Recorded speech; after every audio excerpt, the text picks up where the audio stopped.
Rural Americans deserve access to the best of what our nation has to offer, especially healthcare. Across every state and every community, America's rural hospitals are the first line of defense, protecting our families, neighbors, and loved ones. No matter where you live, hospital care doesn't clock out. They're there 24 hours a day, 7 days a week, 365 days a year. Each year, America's over 5,000 hospitals care for millions of patients, providing 24/7 emergency care, delivering babies, cancer treatments, and other life-saving care that patients rely on. Behind every one of those patients are doctors, nurses, and caregivers working tirelessly to keep people healthy and safe. Hospitals are our community's lifelines. They employ our neighbors and keep our families healthy. But now, some in Congress are threatening access to care. Tell Congress, protect patient care to keep America strong. Don't cut rural health care.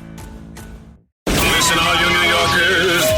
Excuse me, taxi. Okay, man, we're looking around. This is the 77 WABC minicast. Good morning. This is Mike Stoler for the Stoler Real Estate Report.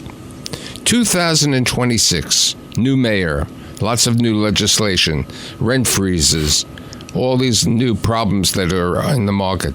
But is there money for real estate? According to my guest today, there's definitely money for real estate, but you have to be careful in what you do.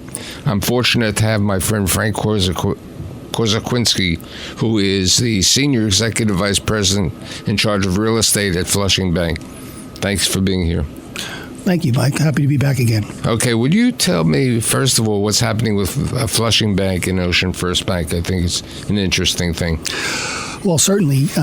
At the end of December, we entered into an agreement with Ocean First, and Ocean First will be acquiring Flushing Bank, and the combined institution will end up ultimately being about $23 billion in assets. A well-capitalized financial institution.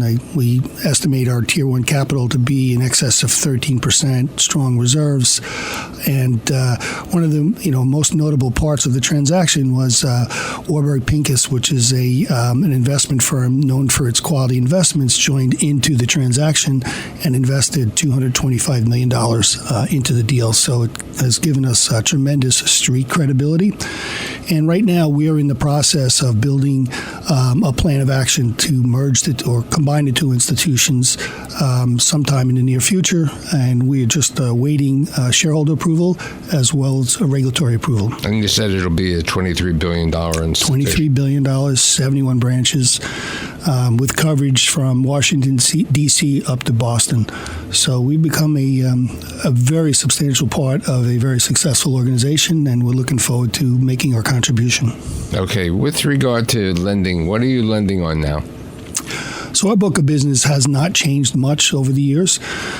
We are still a community-based organization providing financing for residential properties, mixed-use properties, various types of commercial properties that you find throughout your neighborhoods. We are doing apartment building lending, not so much on the rent-stabilized buildings at this point in the market. A lot of what we're doing is focused on free market rents right now, and particularly in the smaller loan transactions. Some of the larger deals that are free market based are a little bit outside of our reach. However, with the combined entity coming down the road with Ocean First, we should be able to compete more aggressively on some of the larger transactions. Now, you have also a position in the SBA loans. Let's talk about that. That was a wonderful addition. We recently launched a nationwide SBA program. We do have some deals going on throughout the country, not as much as we do here in New York. We are a preferred SBA lender. That team is run by our Senior Executive Vice President, Terry Kelly, in the business banking area. She's brought in a team of experienced SBA lenders that she's known for many, many years. It's really been a critical part of our community banking focus. We're able to provide specialty financing to small businesses throughout our communities and other parts of the country that may not have been able to borrow from a bank without a guarantee from the SBA. Let's talk about the 2019 Act and the Rent Act. The ESTPA, I believe it was. Yeah, that was it was quite a game changer in the market. Certainly has put a damper on the owners of multifamily apartment buildings that are under rent stabilization. The increases, as you know, in the last 5 years have been particularly challenging.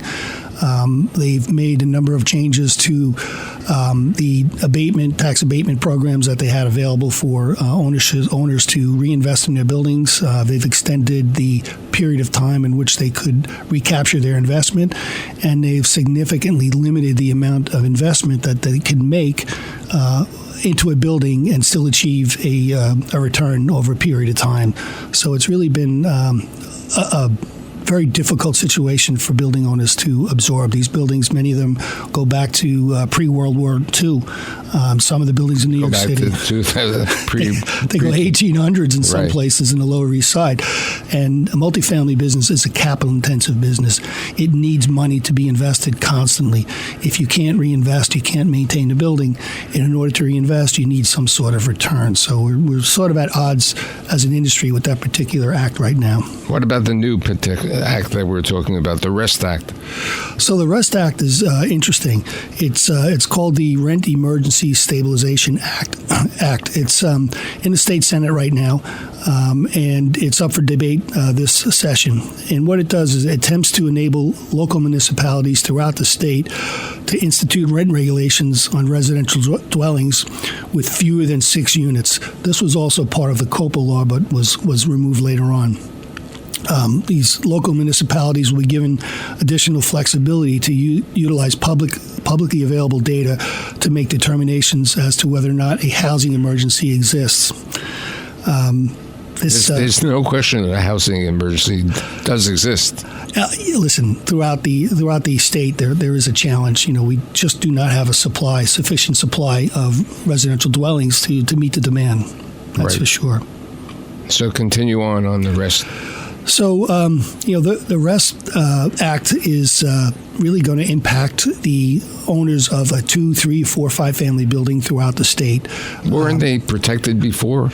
No, they were free market buildings, meaning you were able to charge a market rent for whatever the... So right now, under REST, they're not going to be able to charge a market rent? So under REST, if it gets passed, if you have a 3-family house and you have 2 tenants in there, your apartments will be required to fall under rent regulation. So that means whatever the state ETPA or DHCR allows per year as an annual increase, as an annual increase, that's what you will be able to charge. So in many cases recently... How can an owner operate a building that way?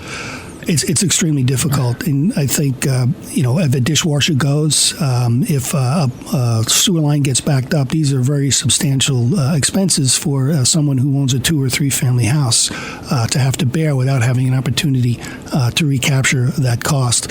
One of the side effects that it's going to have is it's going to make it very difficult for borrowers or investors in a 2, 3, 4, or 5 family house to obtain market rate financing.